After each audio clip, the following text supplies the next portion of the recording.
Olá pessoal, tudo bem? Então, nessa aula de hoje nós vamos tentar rever o conceito de normalização de bases de dados, né? Ou normalização de bancos de dados. Como nós vimos, esse conceito é particularmente útil quando a gente trata da evolução de SGBDs, ou melhor dizendo, da evolução dos esquemas dos bancos de dados, né? Então, o banco de dados evolui, também existem bancos de dados legados, e a partir do momento que nós nos deparamos com um banco de dados que já tem um certo tempo, né, ou que já não tem consistência garantida com um eventual modelo conceitual, a gente precisa se certificar de que o nosso banco de dados segue algumas diretrizes de qualidade, né, pensando mesmo em evitar a todo custo redundâncias desnecessárias, né, que possam comprometer a qualidade da informação que nós podemos extrair do banco de dados. Tá? Então aí é que surge essa questão das formas normais. Existe uma outra aula mais completa, né, mais minuciosa sobre esse assunto, mas essa daqui tem a intenção de sintetizar. Então nós iremos ver primeiro essa questão do problema, de forma muito geral. Qual o problema de ter tabelas mal formadas ou de baixa qualidade, com redundância desnecessária, né? E vamos ver o conceito de dependência funcional, que é o princípio base, norteador das formas normais, das regras de normalização. Tá joia? Então vamos lá. Então um dos objetivos principais de um SGBD é garantir a integridade dos dados, né? A integridade dos dados que estão armazenados. Quando a gente pensa em integridade dos dados, a gente pensa em qualidade da informação que possa ser extraída a partir dos dados.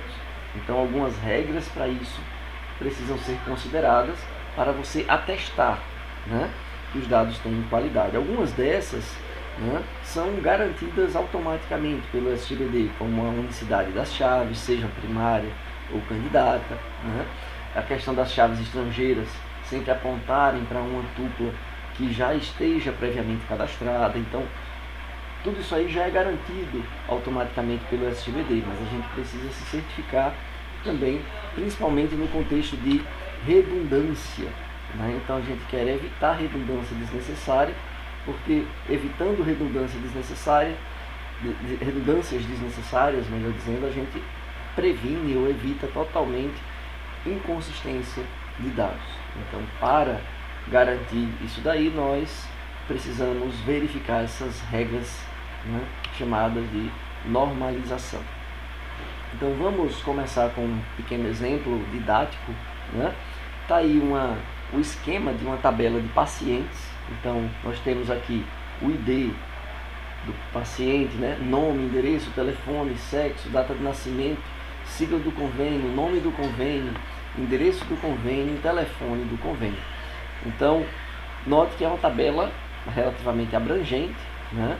E é um exemplo de uma tabela mal formada ou de baixa qualidade, ou que tem problemas sérios ligados à inconsistência de dados, ao potencial de inconsistência de dados. Por quê? 5 segundos para vocês refletirem um pouco sobre isso. Qual o problema dessa tabela, desse esquema da tabela? Então, aí eu faço a seguinte consideração, né? E se duas linhas da tabela paciente tiverem a mesma sigla de convênio? Então eu tenho aqui dois pacientes da GEAP, por exemplo, né? Então eu tenho dois pacientes do mesmo convênio, né? Note que se os dois pacientes possuem a mesma sigla de convênio, eles devem, pelo menos do ponto de vista de integridade, para garantir essa consistência dos dados, a coerência, eles deveriam ter o mesmo nome, o mesmo endereço e o mesmo telefone de convênio. Mas note que cada paciente tem os seus dados relativos a esses atributos, tá? Isso gera um problema sério, né? Primeiro, é o que a gente chama de anomalias. São 3 anomalias. Primeiro, eu tenho o seguinte dilema: como é que eu vou cadastrar um convênio sem que antes eu tenha um paciente daquele convênio? Eu quero cadastrar, deixar os dados do convênio no meu banco de dados. Eu não posso, porque eu só consigo inserir um convênio se junto com ele eu inserir o paciente. Então é a anomalia da inserção. Mesma coisa, se eu excluir o meu último paciente, que era da GA, então eu vou perder os dados do meu convênio, sendo que eu quis excluir o paciente, não o convênio. Então é outra anomalia, anomalia da exclusão, uma exclusão indesejada, né, como uma venda casada. Né? E tem também a anomalia da alteração, do update. Então, se eu quiser alterar, por exemplo, o telefone do convênio ou o endereço do convênio, eu vou ter que alterar todos os pacientes daquele convênio para garantir consistência. Então, essas três anomalias são preocupações, uma vez que podem, né, gerar inconsistência de dados. Né? Isso é o que a gente precisa evitar. Então, o princípio norteador das formas normais que vão nos ajudar, né, essas formas vão nos ajudar a melhorar essa qualidade do banco de dados, né, de modo a evitar esse tipo de redundância desnecessária. Esse princípio-chave, esse princípio básico é o que a gente chama de dependência funcional. Então, dependências funcionais são, digamos assim, restrições de integridade de forma que eu consigo, né, representar que um dado valor ele é suficiente, um dado atributo, né, melhor dizendo, é suficiente para identificar ou para influenciar outros atributos. Ou, em outras palavras, se eu conhecer o CPF de alguém, né, eu sei que esse dado é um dado único. Então, se eu for em um banco de dados de CPFs, eu consigo consultar outros dados daquela pessoa. Por exemplo, eu digo que o CPF pode determinar funcionalmente a data de nascimento, o nome completo da pessoa, por exemplo. Tá? Então, se a gente voltar um pouco no nosso esquema aqui, nós podemos dizer que o ID determina funcionalmente todos os atributos da tabela, já que ele é chave primária. Então, cada atributo ele é dependente funcionalmente do ID. Né? Porém, tem outro atributo aqui, como esse sigla do convênio. A sigla do convênio ele é um atributo que, apesar de não ser chave, ele também determina funcionalmente outros atributos, como o nome do convênio, endereço do convênio, telefone do convênio. Então, essa dependência funcional que nome, endereço e telefone tem da sigla é o que vai garantir a consistência dos dados. Olha, sempre que tiver essa sigla, GEAP tem que ter esse nome, tem que ter esse endereço e esse telefone. Né? Por exemplo. Então, leia-se que sigla do convênio determina funcionalmente, né, nome, endereço e telefone do convênio. E, lendo no sentido inverso, nome, endereço e telefone são dependentes funcionais de sigla do convênio. Então, vamos identificar as dependências funcionais. Né? Dá um tempinho aí, pouco mais de 5 segundos.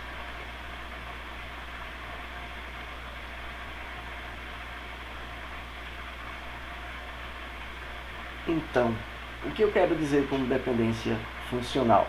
Né? Aqui nós temos uma chave primária. Note que essa chave é composta. Né? Nós temos aqui dois atributos que juntos compõem a nossa chave primária. Tá? Então, uma coisa a gente já pode saber que a chave determina funcionalmente qualquer outro atributo. Então, o meu par, número da nota fiscal e código do produto, determina descrição, preço, data e quantidade. Aí eu pergunto, mas existe alguma outra dependência funcional, alguma outra relação aqui de determinação, né, que a gente pode perceber de algum dos atributos? Por exemplo, só a nota, ou só o código do produto, ou descrição, ou preço, ou data, ou quantidade? Algum desses pode determinar outro? Né? Perceba que se eu considero só o número da nota fiscal, eu não estou considerando a chave primária, estou considerando apenas um atributo, que é parte da chave, mas não é a chave completa. Né? Então, se eu considerar só o número da nota fiscal, por exemplo, a gente percebe aqui, ó, que as duas tuplas que fazem referência à mesma nota fiscal possuem a mesma data. Então, é um grande potencial, né, de número de nota fiscal determinar funcionalmente a data. Claro que essas suspeitas precisam ser validadas, precisam ser ratificadas pelo pelo especialista no domínio ou pelo cliente. Tá? Então vamos assumir que o número da nota fiscal determina a data. Código do produto. Pelo código do produto eu já sei a descrição do produto, eventualmente sei até o preço do produto. Tá joia? Se eu sei o par, número da nota fiscal e o código do produto, aí sim, nessa nota, para esse produto, eu tenho uma quantidade. Então note que quantidade é o único atributo que não é chave aqui, que é determinado pela chave completa. Os demais, né, de certa forma, são determinados por parte da nossa chave. Né?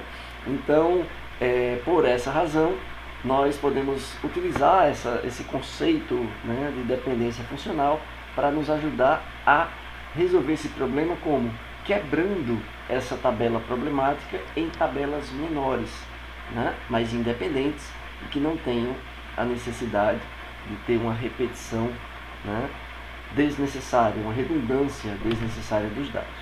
Então esse processo de normalização, né, é composto pela verificação das regras de cada forma normal.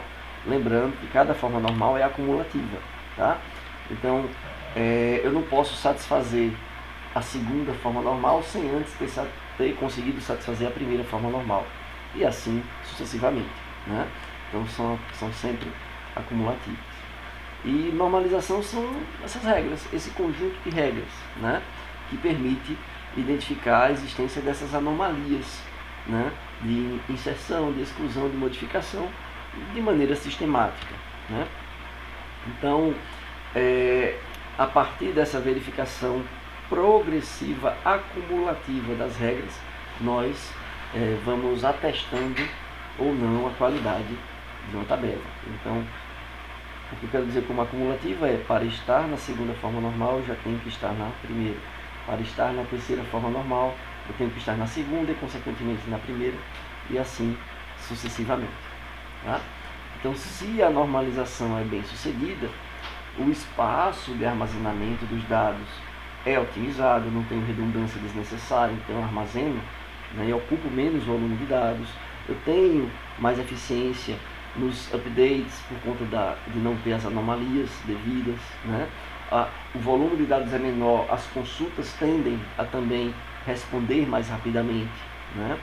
E você de forma geral, né, tem como principal benefício evitar inconsistência. Então a finalidade das formas normais ou das regras de normalização é basicamente evitar aquelas 3 anomalias que nós já discutimos, né? Nós já vimos. Então vamos para um exemplo, né? Já que essa é uma das maneiras mais didáticas, né, de se ver esse conceito. Né? Não só esse, mas de maneira geral, banco de dados é uma disciplina bastante prática. Né? Então considere essa tabela, uma tabela de vendas, né, que representa informações sobre vendas de uma loja de CD. Note que tem aqui nome do cliente, código do CD, música, cantor, preço e etc. Tá? Qual o problema disso daqui? O problema é que eu posso, em um CD, tem aqui o código do CD, né, eu posso vender esse CD para uma determinada cliente em uma certa data. Agora, esse CD só vai ter uma música, porque aqui eu tenho um atributo música. Não vai ter só uma música. Aí eu começo a ter problemas, percebe? Né? Então eu vou ter que ter várias linhas relacionadas ao CD, repetindo dados do CD, mudando a música, ou eu separo uma música de outra por ponto e vírgula, faço a famosa gambiarra. Né? De qualquer jeito já soa como algo estranho. Né? Essa tabela é estranha. Se eu quiser guardar em cada linha, né, um dado, aí a gente vai ter que tomar alguns cuidados, né, a mais. Então vamos para cada linha, uma tupla de dados, né, não um dado. Um dado é uma célula, né, uma coluna em uma linha. Então vamos para um exemplo de violação da primeira forma normal, e a partir da violação a gente revisa os conceitos ou vê os conceitos envolvidos na primeira forma normal. Então vamos para a primeira forma normal agora. Vamos lá. Está aí uma tabela, né, de controle de faltas, né, de alunos em uma determinada escola ou universidade. Né? Então note que tem a disciplina de banco de dados 1032. Pronto. Essa turma da disciplina de banco de dados, ela tem 3 alunos: Alice, Juliano e Márcio. Note que o professor dessa turma é o Bruno, sala 101, com capacidade de 50 cadeiras, né, 50 pessoas. E aqui nós temos os dados das faltas do mesmo jeito que o aluno, né, os dados do aluno estão separados por ponto e vírgula, as faltas também estão. Então a gente já subentende que a Alice tem 2 faltas, Juliano 0 e o Márcio Andrade 4.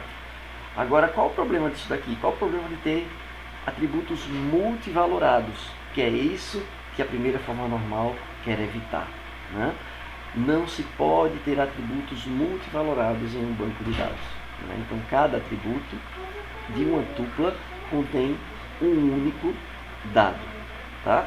Então, nesse caso daqui, ó, eu tenho Alice, Juliano e Márcio. Se eu quisesse aumentar ou atualizar o número de faltas do Juliano, por exemplo, né, ele está com 0 faltas. Digamos que eu queira atribuir a primeira falta a ele. Eu não quero atualizar. Eu vou ter que regerar essa string inteira, preservando o dado da Alice, 2 faltas, ponto e vírgula. O Juliano vai ficar 0,1, ponto e vírgula. O Márcio, 0,4. Então note que eu estou delegando responsabilidade, que seria do SGBD, para o programador. O programador vai ter que processar essa string, tratar essa string para gerar os dados correspondentes. Né? Então realmente é de difícil manutenção, difícil consulta. Se eu quiser só os dados do Márcio, por exemplo, eu vou ter que, né, quebrar essa string por ponto e vírgula, e vai ser realmente um trabalho, e esse trabalho deveria ser evitado, né, se o nosso banco de dados estiver bem estruturado. Aí eu pergunto, que outro atributo eu poderia chamar aqui para ser chave composta, para compor a minha chave primária, de forma a eu evitar, né, ainda sem aumentar a quantidade de tabelas, ainda continuando só com essa tabela, só com esses atributos, como é que eu poderia, né, permitir que cada linha de dado fosse dados, né, relativos a um aluno da turma. Né? Então, uma linha só para Alice, outra linha só para o Juliano, outra linha só para o Márcio. Então, pensando assim, se a gente não tiver, né, alunos homônimos aqui, né, alunos que tenham o mesmo nome, nós poderíamos dizer que código da turma e aluno poderiam ser chave composta. Tá? Então, para evitar esse tipo de atributo multivalorado, nós poderíamos resolver dessa forma. Tá? Deixando claro que aluno poderia ser matrícula do aluno, por exemplo, poderia ser um atributo que garantisse a unicidade para o aluno, né? Para cada aluno da turma. Então, nesse caso aqui, nós resolvemos a primeira forma normal. Ela já está na primeira forma normal porque passou. Os atributos são atômicos, não há atributos multivalorados. Né? Mas a gente ainda tem redundância desnecessária. Por exemplo, eu estou com o nome do professor aqui repetido em cada tupla. Eu sei que esse professor, ele é um professor para a turma de banco de dados. Mas para cada aluno da turma, eu repito o dado do professor. Né? Se mudar o professor da turma, eu vou ter que mudar em todas as tuplas dos alunos que estão matriculados nessa disciplina. Né? Mesma coisa, o número da sala, a capacidade. Né?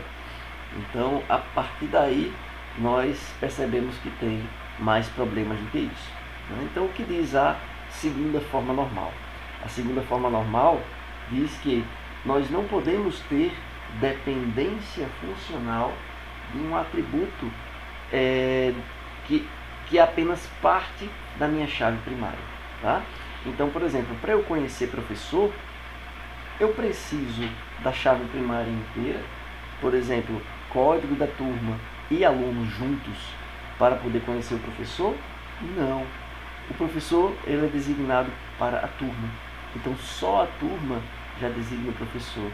Só a turma já designa sala, só a turma já pode designar capacidade, né? Eu preciso do par turma-aluno para designar a quantidade de faltas. Tá joia? Então, a partir desse conceito, né, de dependência funcional, né, onde eu percebo que há atributos que são dependentes funcionalmente de parte da minha chave primária, se isso acontecer, a gente diz que está violando a 2FM, violando a segunda forma normal. Então já fica a dica, só é possível violar a segunda forma normal, né, uma vez que você já passou da primeira, só é possível violar a segunda forma normal se você tiver uma chave composta. Né? Uma tabela que não tem chave composta, não tem como violar a segunda forma normal, né? Assumindo que eu já passei da primeira forma normal. Né? Já que eu só vou ter um atributo na chave. Não tem como depender de parte da minha chave. Então, para resolver o problema, nós separamos de acordo com a dependência funcional. Então, a chave composta, código da turma e aluno, implicam ou indicam a quantidade de faltas. Isso aqui a gente está armazenando numa tabela. O código da turma, que determina funcionalmente professor, sala e capacidade, ficaria numa segunda tabela. Tá? Então, essa tabela, que é a mesma que nós, né, colocamos aqui embaixo, ela já satisfaz a segunda forma normal, até porque ela tem chave primária simples, né? Então não tem como depender de parte da chave. Porém, a gente ainda percebe redundância desnecessária, né? Não mais em relação ao professor, né? Como nós temos aqui, ó, banco de dados. Eu já sei que é o professor, isso é um atributo de dado, né? É prático consultar, atualizar e excluir, tudo bem. Mas a gente aqui também percebe que tem uma certa redundância. Olha, eu sei que a sala 101 tem capacidade de 50, mas cada turma que está sendo lecionada na sala 101, eu repito a informação da capacidade. E se por acaso em alguma reorganização da sala, por exemplo, nesse contexto da pandemia, ou em outro contexto qualquer, né, de mudança de móveis, eu for mudar a capacidade da sala. Ah, era 50, agora é 30. Ou era 50, agora é 60. Né? Então, note que eu vou ter que alterar todas as turmas, né, que estão na sala 101. Né, na sala que eu desejo alterar a capacidade.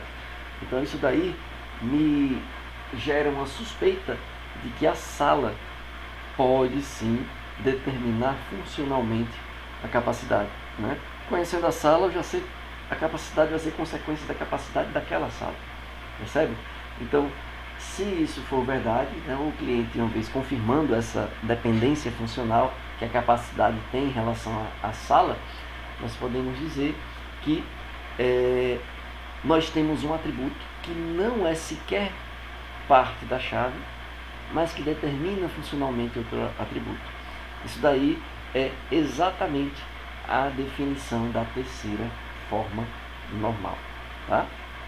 Então, a terceira forma normal nos diz que não podemos ter dependência funcional de um atributo que não é, né, chave. Tá joia? Como resolver isso daí? Do mesmo jeito que nós resolvemos a segunda forma normal. Se eu tenho uma dependência funcional entre sala e capacidade vão compor, né, uma outra tabela, onde a chave primária vai ser a sala, já que ele determina funcionalmente a capacidade. E a tabela de turma vai continuar com o código de turma, com o professor e também com o número da sala, para não se perder a informação de qual sala a turma é lecionada. Né? Mas note que agora o número da sala se tornou uma chave estrangeira na tabela de turma. Tá joia? Então ficou, né, a turma com código de turma, professor e sala. E a tabela sala vai ter sala e capacidade, aqui sendo uma chave estrangeira, né, entre as duas tabelas. Né? E assim nós podemos considerar, né, podemos concluir que essas três formas normais, a rigor, são suficientes. Né? São aquelas formas normais que uma vez garantidas, se nós formos rigorosos em garantir essas regras, nós já temos um banco de dados de alta qualidade. Tá? Porém, dependendo da interpretação do que diz cada regra, pode gerar uma certa controvérsia. Né? Então, essas 3 formas normais, que a meu ver já seriam suficientes, se você tiver uma interpretação mais restrita, né? Menos restrita e mais restrita, mais, digamos assim, abrangente, melhor dizendo. Né? Então, nós podemos dizer que elas são suficientes, mas, para não ter dúvida, surgiram também outras formas normais, como veremos daqui a muito pouco, né? Que dão uma certa flexibilidade a essas mesmas 3 formas normais. Tá? Então, lembrando que são acumulativas, né? E para satisfazer a primeira, eu não posso ter atributo multivalorado. Para satisfazer a segunda, eu tenho que satisfazer a primeira, e além disso, não posso ter dependência de parte da minha chave. Né? A terceira forma normal, eu tenho que satisfazer as 2 anteriores, e além disso, não ter dependência funcional de um atributo que sequer é chave ou parte da chave. Tá? Então, vamos para esse exemplo. Chave simples. Se a chave é simples, eu de cara já sei que eu não violo a segunda forma normal, a não ser que eu viole a primeira. Né? E é exatamente o que acontece. Né? Onde eu violo a primeira forma normal nesse exemplo? 3, 2, 1. Nós violamos nos atributos multivalorados. Então nós temos aqui um CD, né? Código de CD. Né? A Alice Nóbrega, ela comprou 2 CDs na mesma venda. Né? Cada CD tem o seu cantor, nesse caso aqui só tinha um para cada CD. Né? A música, né? Cada CD tem um conjunto de músicas, né? Então cada música tem seu tempo, o CD tem um preço que eu posso, né, vender o CD ou comprar o CD, né? E a venda em si vai ser realizada numa data, vai ser efetivada numa data. Então note que realmente é complicado, né? Violou a primeira forma normal em alguns atributos aí que estão como multivalorados. Agora, por que a gente precisou de todos esses atributos compondo minha chave primária? Porque note que o cliente pode comprar vários CDs, né, na mesma venda. Então, de cara, o CD precisa participar da chave. Ah, mas o CD pode ter muitas músicas. Então, a música precisa também participar da chave. Ah, a música pode ter muitos cantores. Se eu for considerar isso, o cantor deveria também ser parte da chave. Né? Pensando assim. Mas aqui, para simplificar, nós estamos considerando que cada música é interpretada, né, por um cantor. Beleza? Então, nós temos aqui a solução para satisfazer a primeira forma normal. Não temos atributos multivalorados, mas ficamos na segunda forma, já que a minha chave é composta e eu tenho dependência parcial da chave. Né? Então, conhecendo a música, eu conheço a duração, por exemplo. Conhecendo o código do CD, eu posso conhecer o cantor, se assim eu considerar ou não. Né? Eu posso conhecer pelo menos o preço, isso aí com certeza eu posso. Né? O cantor talvez dependa mais da música no CD. Né? Cada música pode ser gravada em vários CDs por cantores diferentes, né? Por exemplo. E assim nós podemos dizer que a data da compra ela é para cada venda. Em outras palavras, para determinar a data da compra eu preciso identificar a venda como um todo. Né? Então todos os CDs vendidos a Alice, a um certo cliente numa mesma data, eu posso considerar, né, pelo menos hipoteticamente, precisaria ser, né, conferido isso daí com o cliente, eu poderia considerar como sendo da mesma venda, né, da venda fechada naquele dia. Claro que o ideal era termos um ID para as vendas, para a tabela de vendas, né, dessa entidade tão importante no sistema de vendas online, por exemplo. Né? Então a tabela vendas não está na segunda forma normal, como nós conversamos, porque ela tem dependências parciais da chave. Tá? Uma maneira da gente resolver, né, é dividindo a tabela. Então, de cara, nós já deixamos a data da compra como sendo algo, né, determinado pelo par cliente código do CD, né, e a tabela de CDs, né, pelos demais atributos. Lembrando que na tabela de CDs a chave também é composta. Código do CD e música, para que eu não precise, digamos assim, violar a primeira forma normal, né? Então a chave aqui é composta. Se por acaso eu quiser deixar que cada música, né, eventualmente possa ter múltiplos intérpretes, vários cantores, né, compartilhando a mesma música, então nós precisaríamos deixar cantor também como parte da chave, tá? Agora note que aqui eu violo ainda a segunda forma normal, apesar de ter passado na primeira, porque eu tenho dependências de parte da chave. Só a música já pode determinar a duração. Só o código do CD já pode determinar o preço. Tá joia? Então, a partir das dependências funcionais, nós identificamos as novas tabelas. Tá? Então, eu tenho aqui a tabela de músicas e a tabela de CD.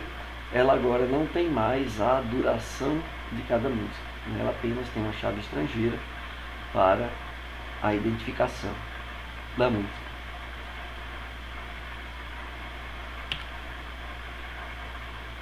Então, assumindo, né, que nós queremos, né, manter, né, a informação, digamos assim, a possibilidade de ter a informação, de consultar o tempo de uma certa música, etc., a duração da música, a música foi considerada chave estrangeira aqui na nossa tabela.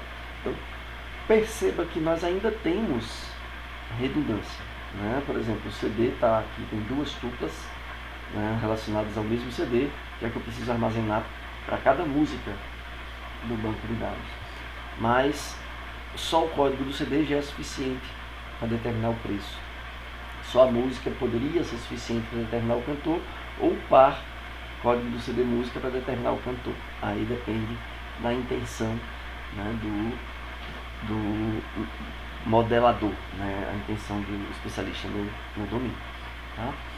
Então, nesse caso, ainda tem redundância desnecessária. Qual forma normal está sendo violada nessa tabela de CDs? A segunda forma normal. Dependência parcial da chave primária. Tá joia? Então, realmente, nós ainda temos problema. Agora, o que é que falta?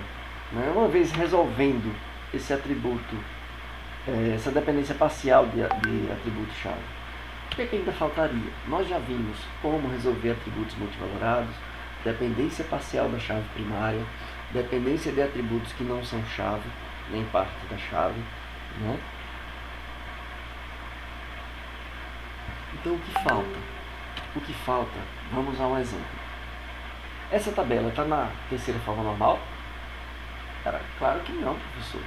O senhor acabou de falar que ela viola a segunda forma normal. Se ela viola a segunda forma normal, tem dependência de parte da chave, ela não está na terceira forma normal. Se ela não está nem na segunda, né? Então, eu vou dar um outro exemplo. E se a gente acrescentar um atributo ID para ser chave e a chave deixar de ser composta? Se ficar assim, ID do item, tem 4 itens, código CD, cantor, música, FK e preço, e note que o ID está sendo auto-incrementado, né? Está agora na terceira forma normal, sim ou não? A resposta que eu daria é depende. Depende de quê? Depende da interpretação em relação às formas normais. Tá? A gente poderia argumentar, não está. Por quê? Né? Porque eu poderia argumentar que não está.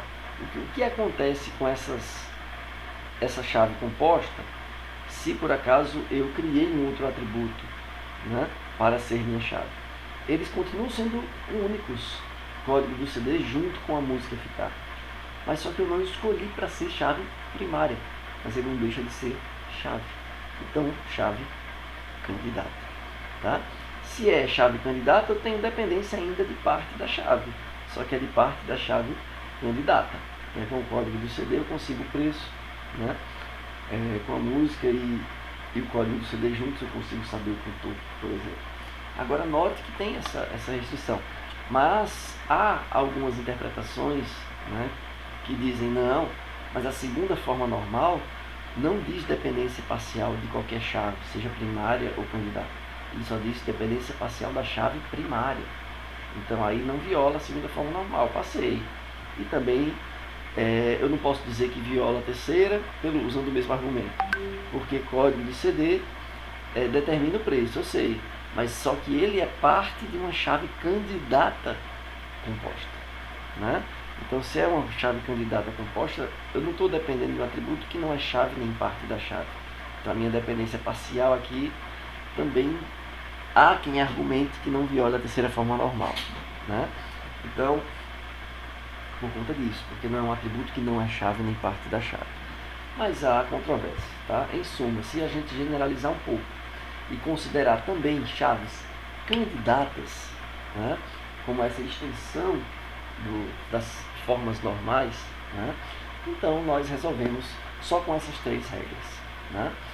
Boyce Code e as demais extensões é que dizem, que dão essa importância, né, para as chaves candidatas, em especial chaves candidatas compostas.